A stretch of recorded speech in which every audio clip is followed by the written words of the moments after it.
du territoire et l'urbanisme, entre théorie, perception et pratique. Donc, c'est le pareil.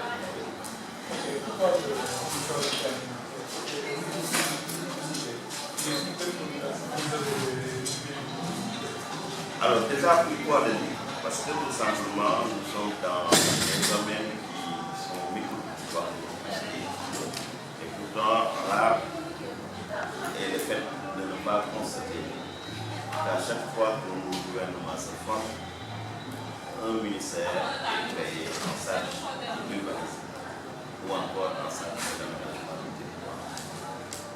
Hélas, quand on pose la question à beaucoup de monde, eh bien, la compréhension de l'importance de ce secteur dans le développement d'un pays n'est pas très bien certain.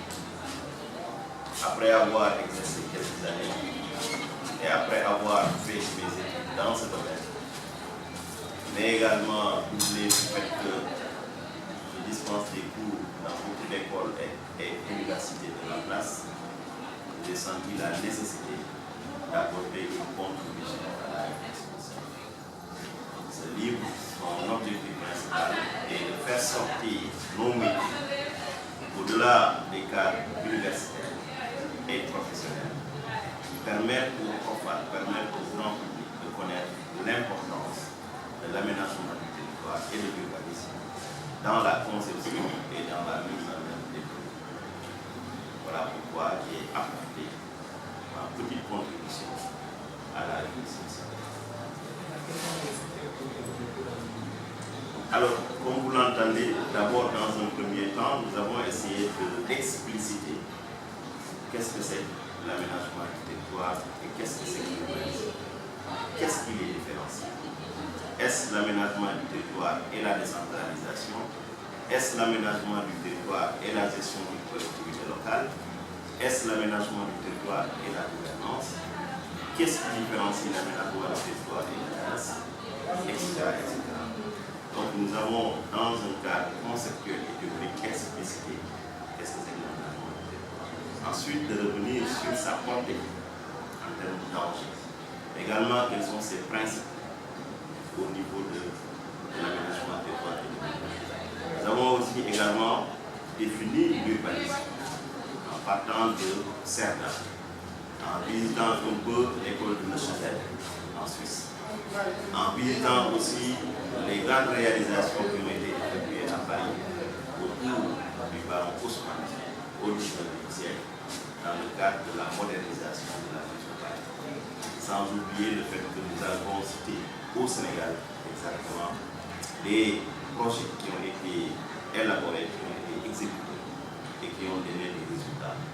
Nous avons aussi fait du benchmark au-delà de la France en visitant les États-Unis, en visitant un pays comme les Pays-Bas, en visitant aussi l'Allemagne à travers l'école allemande, en visitant aussi le Maroc, surtout dans le cadre de ce grand projet que le roi avait porté qui s'appelait Ville sans bidonville, qui a un tout petit peu redressé la situation au niveau des bidonvilles marocains, mais également de la République centrafricaine, en montrant aussi des exemples qui ont été effectués et aussi en montrant des exemples qui ont été implémentés.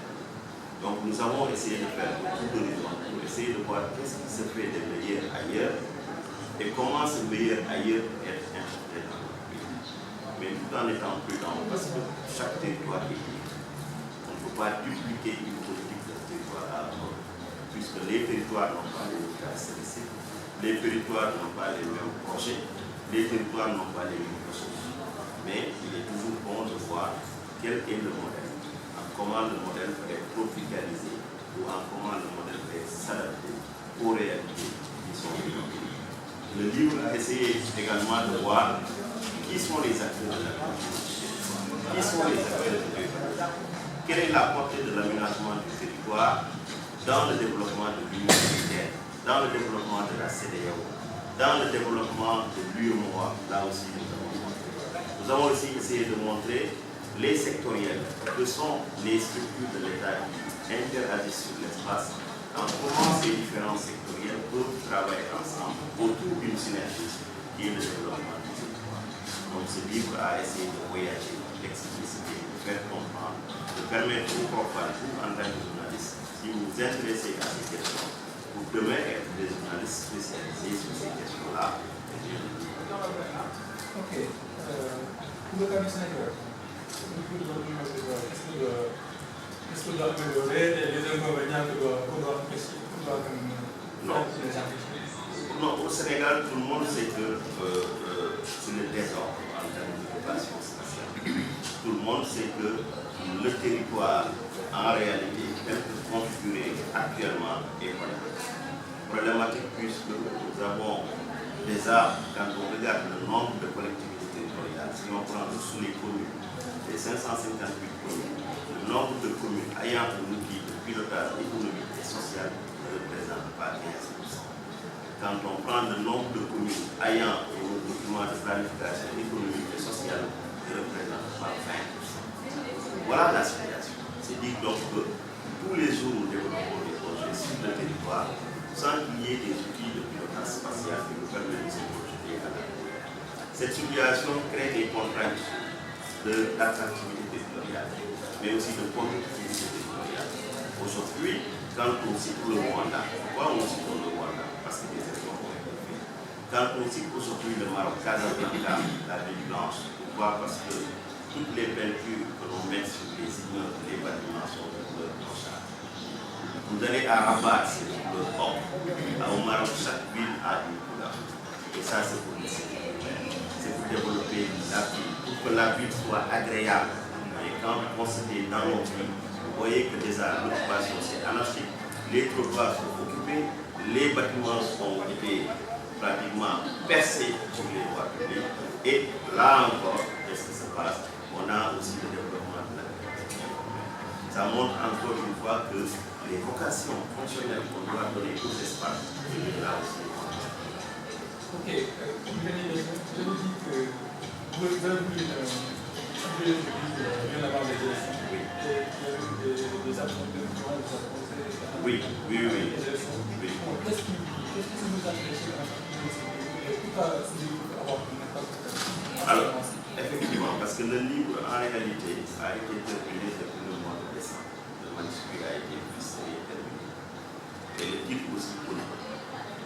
C'est au mois de décembre 2023. Les élections, c'est au mois de mars 2024. Vous voyez que quand on voulait publier le livre, la situation politique du Sénégal n'était pas trop favorable.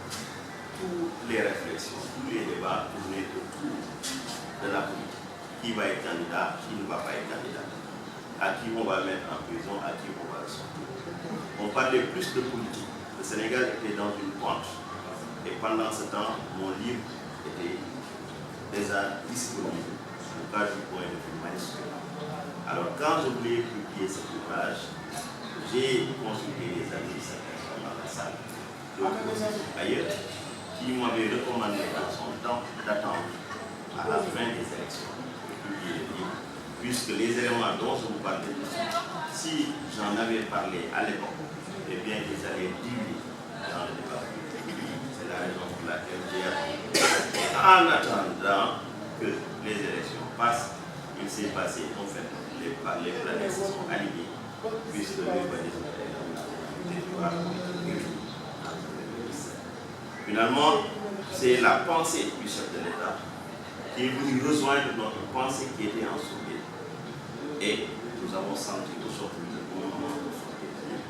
Et c'est de dire aussi de remercier toutes les personnes, de près comme de l'autre, qui ont eu à nous soutenir pour pouvoir livrer cet ouvrage.